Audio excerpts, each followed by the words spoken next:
Eu queria te perguntar sobre o Alex Bagé CPF, pessoa física. Tu nasceu em Bagé, depois te criou em Porto Alegre. Em que momento que tu veio para cá? Como é que foi? Conta um pouquinho pra gente aí sobre isso. Então, a minha vida, até parte do meu stand-up, que eu tô parado já há mais ou menos um ano em função aí da retomada do canal do YouTube, mas eu contava a história da minha vida, porque ela começa de forma engraçada. O meu pai foi casado 13 vezes e o meu pai teve 17 filhos. E não tinha Tinder naquela época, né? Não tinha nada, não, sem Tinder. Aliás, não tinha quase comunicação, né? Porque, pelo jeito, meu pai não tinha nem TV. O Galo veio na carta. É uma mistura de Fábio Júnior e Mr. Catra, né? De tantos casamentos e tantos filhos. E aí o meu pai na época era um artista, né? E que acabou, talvez até em função de tantas separações e tantas pensões, meu pai acabou tendo uma dificuldade financeira muito grande. E aí a alternativa era o quê? Cara, a gente tem que sair de Bagé e tem que procurar uma vida melhor na cidade grande, né? Na capital. Então eu nasci em Bagé, mas eu saí de Bagé mais ou menos com uns 2 anos. E venho para a capital. Quando a gente chega em Porto Alegre, tem uma realidade completamente diferente. E aí meu pai já era um cara de mais idade, né? E ele era um artista conhecido em Bagé e na região da fronteira. Mas em Porto Alegre, ele era mais um na multidão. E aí começa a apertar as coisas, com uma dificuldade natural de uma família de baixa renda. Eu, filho de uma mãe dona de casa, que aí precisa trabalhar e começa a ganhar vida para criar os filhos sendo faxineira, sendo empregada doméstica. Meu pai já não podia mais ser artista, já estava doente e não tinha para onde correr. Meu pai começa a trabalhar em obra, virar servente pedreiro. Então, a minha infância, eu costumo dizer assim, ela foi difícil pela condição financeira. De daqui a pouco tu imaginar, tu pega lá uma criança de 6, 7, 8 anos, ela não entende que vai chegar um Natal, que ela quer ela imagina um presente que, na maioria das vezes, os pais não vão ter condição de dar. Então, tu vai te criando com aquelas dificuldades, mas é a infância de brincar. Só que quando tu te cria dentro de uma comunidade, eu tenho o maior orgulho da comunidade que eu fui criado, que é a Restinga, na Zona Sul, tu te cria dentro de uma comunidade com todas as coisas boas de uma comunidade, que é um povo trabalhador, um povo honesto em sua grande maioria, mas tu também te cria com as partes ruins de uma comunidade, né? Que é a droga, que é a violência.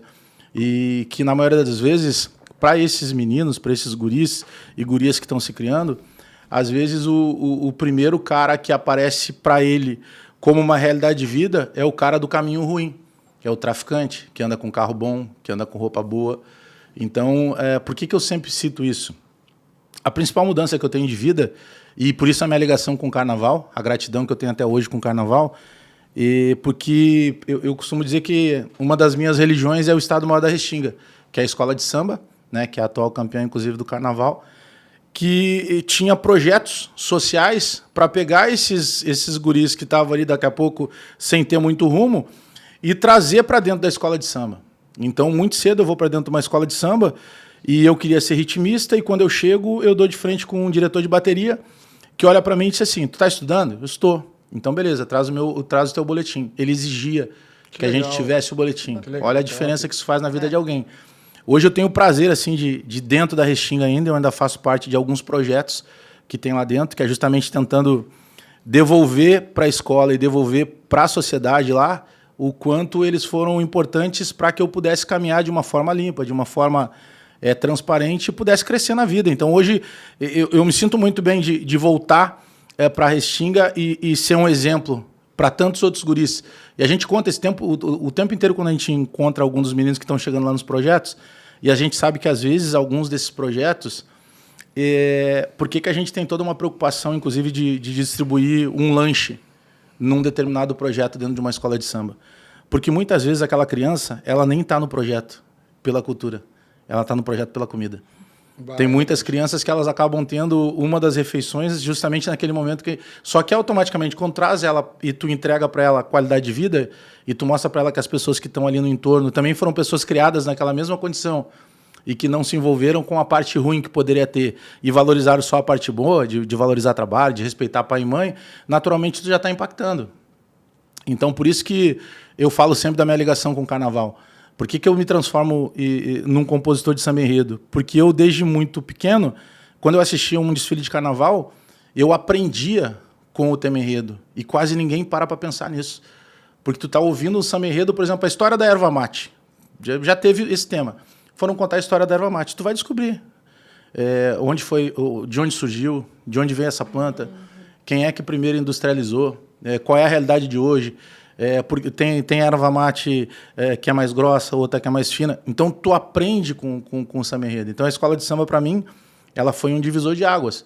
De uma, sei lá, vamos botar lá de uma turma de 300, 400 guris, a gente conta nos dedos assim quem realmente se encaminhou. Um deles, por exemplo, Paulo César Tinga. O Tinga, que era da mesma época, né? Eu sou um ano e meio mais velho que ele, mas a gente teve uma caminhada muito parecida, assim.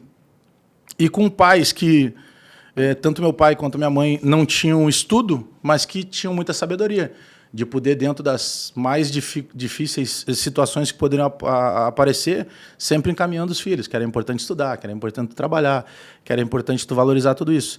E então eu me crio pastor na minha infância, minha adolescência e já o início da idade adulta, morando na Restinga. E aí, trabalhando nos mais variados meios que vocês podem imaginar. Eu entreguei... Quando eu vou fazer a minha palestra, eu falo muito do tu fazer o melhor ou tu fazer o possível. Às vezes tu sai no teu dia para qualquer função que a gente tenha, e aí talvez, se no final do dia alguém te perguntar, aí, tu fez hoje o quê? Eu fiz hoje o meu melhor. Não, às vezes a gente fez o possível. E eu sempre pensei em fazer a mais do que isso, sabe? E eu acho que isso que foi determinante. Com 11 anos eu entregava Correio do Povo. Entregava jornal Correio do Povo de madrugada, 3, 4 da manhã. Saía de casa, imagina, uma criança com 11 anos, sair 3, 4 da manhã. Mas era pela necessidade. Hoje, provavelmente, não tenha mais na entrega dos jornais de madrugada, criança com 11, 12 anos entregando. Mas era uma realidade diferente. Então, tu não tinha muita opção. Então, o que eu fazia naquele momento que eu estava entregando o jornal?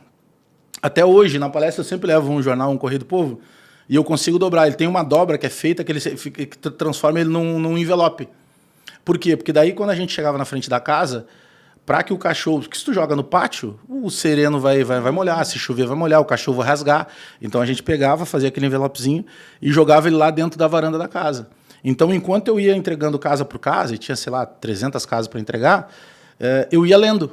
Então, muita coisa que eu ia já absorvendo, apesar de viver numa comunidade que não valorizava tanto essa questão de ler e de buscar essa cultura... Eu conseguia, pelas páginas do jornal, saber o que estava acontecendo na economia internacional. Tu imagina, com 11, 12 anos. Então, eu já sabia mais ou menos o que ia acontecer nos Estados Unidos, como é que determinadas... Não só olhando a página do esporte. Então, essa é a diferença de fazer o possível ou fazer o melhor. Eu podia só entregar o jornal. Não, eu entregava o jornal e eu ia tendo cuidado também, já porque eu estava ali, eu ia ter 2 horas para entregar o jornal. Poxa, eu precisava, naquele dia, saber tudo o que estava acontecendo. E a gente está falando uma maneira de comunicar muito diferente, porque o jornal hoje, o que é? Notícias de ontem. Hoje a gente tem na palma da mão a notícia do que está acontecendo agora, daqui 5 minutos, enquanto a gente está conversando aqui, um monte de coisa mudou já no mundo. Um monte de coisa. Então, já com 11, 12 anos, eu já tinha aquela visão de saber, cara, eu tenho um caminho para furar essa bolha. Eu tenho o maior orgulho de onde eu fui criado. Tenho o maior orgulho de falar que eu sou filho de uma faxineira e de um servente pedreiro. Mas eu precisava mudar aquilo. Eu não poderia me contentar em simplesmente ter esse orgulho e não, eu tinha capacidade de fazer mais. Então, desde muito cedo, assim... brilhou essa coisa, sabe, de ser meio precoce para quase tudo, assim, de colocar que era possível fazer na vida de uma maneira diferente. Então, eu sempre conto essa história, por quê? Porque quando eu estou lá dentro do Estado Maior da Restinga, conversando com os meninos que estão chegando, e às vezes alguém chega assim e diz, pô, Bagé, a gente está com uma dificuldade assim, assado. Eu disse, cara, vamos ver o que a gente pode fazer para que isso fique mais confortável para ti. E às vezes chega alguém e conta histórias. Pô, conta a história para mim aí. Eu estava conversando com o menino lá, e ele começou a contar, e eu disse assim, deixa eu te falar uma coisa. A minha vida era muito mais difícil que a tua. Ele, sério? Sério. E aí a gente começou a contar e eu comecei a explicar para ele como é que eu tirava de letra algumas situações. E aí, passou acho que uns 3, 4 dias lá, ele chegou e falou assim, pô, fiz aquele teste que tu falou e deu certo. Agora eu vou continuar fazendo assim. Então, isso não tem preço isso, sabe? Tu pegar... Às vezes as pessoas precisam de dia, nessa loucura que a gente vive, de que tu responda um bom dia. Com certeza. Sabe, tu chega de repente na tua empresa, o meu pai sempre dizia que quando tu entrava em qualquer lugar, fosse na casa mais simples, na casa mais requintada ou no ambiente de empresa, que tu tratasse da mesma maneira quem estava na recepção, quem estava na manutenção e quem estava na chefia. Não tem por que ser diferente. Então, lá dentro da Restinga, e eu faço questão de trazer isso porque o carnaval ele ainda tem uma visão muito marginalizada. Por exemplo, se tu chega num local e tá uma bagunça, tem muita gente que diz assim, pô, parece um carnaval. Esse carnaval não é bagunça. O carnaval, por exemplo, mudou a minha vida, o carnaval salva. E agora, recentemente, eu fiz a transmissão, contratado pela TVE para fazer a transmissão das 2 noites do carnaval, e eu comecei contando uma história assim. Sabe, eu quero contar a história de um menino com 11 anos que desfilou a primeira vez. E fui contando de várias coisas, assim. Porque na hora que a gente entrava para desfilar com a Restinga, e aí sempre que vai começar a escola, toca uma sirene. Quando a gente pisava aquela linha amarela e tinha 1 hora para desfilar, a gente esquecia de tudo. Ali era como se nós fôssemos super-heróis. Nós estávamos representando uma comunidade. Aí, claro, depois quando terminava, tu pegava o ônibus de novo para voltar para casa, aí tu começava a lembrar. Pô, será que amanhã eu vou conseguir fazer tal coisa? Será que não faltou não sei o que em casa? Mas naquele período ali que tu desfilava, tu esquecia de tudo. Então essa é a grande magia que esses pontos de cultura dentro de comunidade precisam servir. Porque naquele momento lá eu tinha 3 alternativas. Era o futebol de várzea, que era o nosso lazer, o carnaval, que era o nosso lazer também, a questão de cultura, e tu participar da parte ruim. Hoje, em todo lugar que eu vou, eu tenho uma mania, um hobby que é comprar tênis. Eu sou apaixonado por tênis. Por quê? Porque teve um determinado momento da minha vida que a minha mãe, com toda a dificuldade, na época não existia cartão de crédito. Tu fazia crediário numa loja. Na Graziotinho, minha mãe fez muito. E por aí vai. Todas as lojas, todo o mercado tinha esse crediário. A minha mãe comprou um par de tênis para mim, que ela teve que fazer o crediário em 12 vezes. Ou seja, eu teria que usar aquele tênis ao longo de um ano. Para tudo. Nem era da Ponte, era uma marca menos conhecida, assim. Era para o aniversário do amigo, era para o colégio, pro futebol. Para colégio, para tudo. Se alguém te convidasse tinha que durar mais de um festa. ano. Só que daí, o que era o meu grande conflito? Porque os meninos da minha idade e que já trabalhavam no tráfico, eles tinham toda semana um tênis muito melhor do que o meu. As principais marcas que tu pode imaginar, eles tinham aquele tênis 1 vez por semana. Então, a cada mês, eles tinham 4 tênis melhores que o meu. Então, tu imagina, a gente pega e multiplica esses 4 por 12, porque eu ia ficar os 12 meses só com um. Sabe? Então, por que eu não fui pro caminho do mal? Era mais fácil. Ele estava mais acessível. Porque era uma vantagem direta que tinha. E eu não me arrependo, porque hoje, de todos esses meninos, e nenhum deles mais está aqui. E eu hoje, graças a Deus, consigo entrar numa loja e escolher o tênis que eu quero para colocar no meu pé com aquilo.